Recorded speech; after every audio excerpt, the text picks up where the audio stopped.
గత 30 ఏళ్ల మన కథ చాలా విచిత్రంగా, కాస్త అయోమయంగా ఉంటుంది. ఎందుకంటే ఒకవైపు టెక్నాలజీతో దూసుకుపోతున్నాం, కానీ అదే సమయంలో మన కథల్లో, మన సంస్కృతిలో వెనక్కి వెళుతున్నట్టు అనిపిస్తుంది.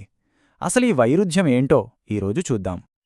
చూడండి, మన కథంతా ఈ రెండు గీతల మధ్యే నడుస్తోంది. ఒకటి టెక్నాలజీ గ్రాఫ్, ఇదెప్పుడూ పైకే డైలప్ రోజుల్నుంచి మొదలుపెట్టి ఇప్పుడు ఏకంగా ఏఐ వరకు ఒక అద్భుతమైన ప్రయాణం. ఇక రెండోది మన సంస్కృతి, మన కథల గ్రాఫ్, ఇది మాత్రం నెమ్మదిగా కిందకి దిగిపోతోంది. ఆశతో మొదలై ఇప్పుడు ఆందోళనతో నిండిపోయింది. అసలు ఎందుకిలా? ఒకటి పైకి వెళ్తుంటే ఇంకొకటి కిందకెందుకు పడిపోతోంది? సో మన ముందున్న అసలు ప్రశ్న ఇదే. మన టెక్నాలజీ ఇంత ఆశను రేకెత్తిస్తుంటే మనం చెప్పుకునే కథలు, మనం చదివే పుస్తకాలు ఎందుకింత నిరాశగా, నిస్పృహగా ఉంటున్నాయి? రండి, ఈ విశ్లేషణలో దీని వెనుకున్న కారణాలు వెతుకుదాం. సరే, మన ప్రయాణం ఇక్కడ్నుంచి మొదలవుతుంది. మొదటి దశ ఆశల శకం. ఆ రోజుల్లో టెక్నాలజీ ప్రపంచాన్ని మార్చేస్తోందని, మనందర్నీ దగ్గర చేస్తుందని ఎంత బలంగా నమ్మేవాళ్లమో కదా. అప్పటికి ప్రచ్ఛన్న యుద్ధం ముగిసింది. ప్రపంచమంతా ఒక కొత్త ఉత్సాహంతో, ఆశతో నిండి ఉంది. వరల్డ్ వైడ్ వెబ్ వచ్చింది, మనందర్నీ కనెక్ట్ చేసింది. హ్యారీ పాటర్ కథలు మనల్ని ఒక కొత్త ప్రపంచంలోకి తీసుకెళ్లాయి. ఐపాడ్ ఏకంగా 1000 పాటల్ని మన జేబులో పెట్టేసింది. ఇవన్నీ చూస్తుంటే అబ్బో, భవిష్యత్తు అద్భుతంగా ఉండపోతుందని అనిపించింది. ఆ రోజుల్లో ఇంటర్నెట్ అంటే ఒక గొప్ప నమ్మకం. ప్రపంచంలో ఉన్న అందర్నీ కనెక్ట్ చేస్తే చాలు, మన మధ్య తేడాలు పోయి ఒకరినొకరు బాగా అర్థం చేసుకుంటామనుకున్నారు. ఆ ఆలోచనే ప్రపంచ గ్రామం లేదా గ్లోబల్ విలేజ్. అందరం ఒకే ఊరివాళ్లలా కలిసిపోతాం అనే ఆశే. ఈ నమ్మకమే ఆ కాలంనాటి కథల్లో కూడా కనిపించింది. ఉదాహరణకి హ్యారీ పాటర్ తీసుకోండి. అందులో మినిస్ట్రీ ఆఫ్ మ్యాజిక్ లాంటి పెద్ద పెద్ద వ్యవస్థలుంటాయి. అవి కొన్నిసార్లు తప్పులు చేసినా చివరికి మంచే చేస్తాయి. ఏదైనా పెద్ద సమస్య వస్తే దాన్ని పరిష్కరించడానికి ఒక హీరో ఉంటాడు, ఒక చోజన్ వన్ ఉంటాడు అనే నమ్మకం. అయితే కథ ఇక్కడితో ఆగిపోలేదు. ఒక పెద్ద మలుపొచ్చింది. మెల్లగా ఆ ఆశలన్నీ ఆవిరవ్వడం మొదలైంది. నమ్మకం పోయి దాని స్థానంలో అపనమ్మకం మొదలైంది. దానికి కారణం 2008 ఆర్థిక సంక్షోభం. అది కేవలం డబ్బుకు సంబంధించిన విషయం కాదు, అది మన నమ్మకాన్ని దెబ్బతీసింది. మనం ఏళ్ల తరబడి నమ్ముతూ వచ్చిన వ్యవస్థలన్నీ ఒక్కసారిగా కూలిపోయాయి. ఆశావాదం స్థానంలో భయం, అపనమ్మకం వచ్చేశాయి.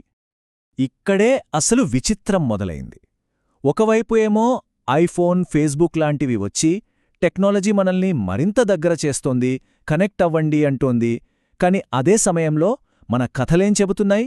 ది హంగర్ గేమ్స్ లాంటి వచ్చి ఈ వ్యవస్థ మోసపూరితమైనది, ఇది మనకు వ్యతిరేకం అని చెప్పడం మొదలుపెట్టాయి. ఈ మార్పు ఎంత పెద్దదో చూడండి.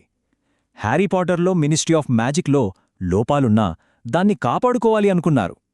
కాని హంగర్ గేమ్స్లో ది క్యాపిటల్ అనే వ్యవస్థ ఎంత చెడ్డది అంటే దాన్ని నాశనం చెయ్యడమే పరిష్కారం. చూశారా? వ్యవస్థలను కాపాడాలి అనే దగ్గరనుంచి వాటిని కూల్చెయ్యాలి అనే దగ్గరికి మన ఆలోచనలు ఎలా మారాయో. ఈ అపనమ్మకం కేవలం ప్రభుత్వాలు, వ్యవస్థల మీదే ఆగిపోలేదు. మెల్లగా అది మన పక్క ఇళ్లలోకి, మన వ్యక్తిగత జీవితాల్లోకి కూడా వచ్చేసింది. 2012 ప్రాంతంలో గాన్ గర్ల్ లాంటి కథలు బాగా పాపులర్ అయ్యాయి. ఇవేం చెప్పాయంటే సోషల్ మీడియాలో మనం చూసే ఆ పర్ఫెక్ట్ ఫ్యామిలీ ఫోటోలు, ఆ నవ్వులు అన్నీ అబద్ధం. చివరికి మన పక్కనుండేవాళ్లను, మన పార్ట్నర్స్ను కూడా నమ్మలేమనే ఒక కొత్త భయాన్ని మనలోకి తీసుకొచ్చాయి. మన ఫేస్బుక్ ఫీడ్ ఒక పెద్ద అబద్ధంలా మారిపోయింది. ఇక్కడ్నుంచి కథ మరో మలుపు తీసుకుంది. ఇప్పుడు సమస్య నమ్మకం, అపనమ్మకం కాదు, అసలు ఏది నిజం, ఏది అబద్ధం అని తెలుసుకోవడమే కష్టమైపోయింది. మన డిజిటల్ ప్రపంచం ఒక యుద్ధభూమిలా మారింది. ఇంటర్నెట్ ఎలా మారిపోయిందో చూడండి. మొదట్లో అది మనకు సమాచారం ఇచ్చే ఒక లైబ్రరీ, తర్వాత మన ఫోటోలు, మన జీవితం పంచుకునే ఒక సోషల్ ఆల్బమ్. కాని ఇప్పుడు అది ఒక యుద్ధక్షేత్రం. ఇక్కడ నిజం కోసం అబద్ధాలతో యుద్ధం చేయాలి. ఈ ఆన్లైన్ అబద్ధాలు, డీప్ ఫేక్లు ఎక్కువయ్యే కొద్దీ మన సంస్కృతిలో ఒక కొత్త కోరిక పుట్టింది. అదేంటంటే అసలైన నిజం కావాలి, ప్రామాణికమైన అనుభవాలు కావాలి. ఈ అబద్ధాల ప్రపంచానికి సమాధానంగా సాహిత్యంలో ఓన్ వాయిసెస్ అనే ఒక ఉద్యమం వచ్చింది. అంటే తమ కథల్లోని పాత్రల లాంటి అనుభవాలే ఉన్న రచయితలు రాసిన కథలకు విపరీతమైన ఆదరణ పెరిగింది. ఎందుకంటే అవి నిజమైనవి. అవి వాళ్ల సొంత గొంతుకుతో చెప్పిన సత్యాలు. సరే, ఇదంతా గతం. ఇక ఇప్పుడు వర్తమానానికి వద్దాం. ఇక్కడే ఆ గ్యాప్, ఆ వైరుధ్యం తారాస్థాయికి చేరింది. ఇప్పుడున్న పరిస్థితి ఎంత విచిత్రంగా ఉందో చూడండి. ఒకవైపు మన టెక్నాలజీ ఏమో సైన్స్ ఫిక్షన్ సినిమాల్లో చూసేది నిజం చేస్తోంది. ఏఐ బార్ ఎగ్జామ్ పాస్ అవుతోంది. ఎంఆర్ఎన్ఏ వ్యాక్సిన్లు మన బయాలజీనే మార్చేస్తున్నాయి. మార్స్ మీదకు వెళ్లడానికి రాకెట్లు కడుతున్నాం. మరి మనమేం చదువుతున్నాం?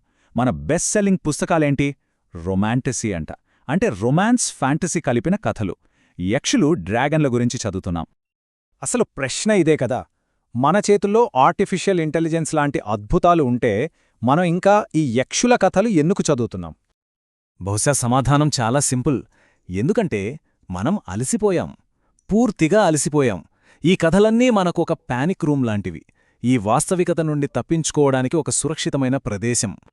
సరే, ఇదంతా కలిపి చూస్తే మనకేమర్థమవుతోంది? ఈ మొత్తం కథ సారాంశమేంటి? మనం దేవుళ్లలాంటి టెక్నాలజీని సృష్టించాం. కాని మన మెదళ్లు మాత్రం ఇంకా ఆదిమానవుడిలాగే భయంతో, ఆందోళనతో ఉన్నాయి. ఇదే అసలైన వైరుధ్యం. ఒక రకంగా చెప్పాలంటే మనం స్టార్షిప్ ఎంటర్ప్రైజ్ లాంటి అంతరిక్ష నౌకను తయారు చేసుకున్నాం. కాని అందులో కూర్చుని మనం చదివేది మాత్రం పాత అద్భుత కథలు, ఫెయిరీటేల్స్. అది మన పరిస్థితి. మరి ఈ వాస్తవికత నుండి తప్పించుకోవడానికి ప్రస్తుతం మన చుట్టూ ఉన్నవాళ్లు ఎలాంటి కథలు చదువుతున్నారు? ఏ ప్రపంచంలోకి పారిపోతున్నారు? ఆలోచించండి.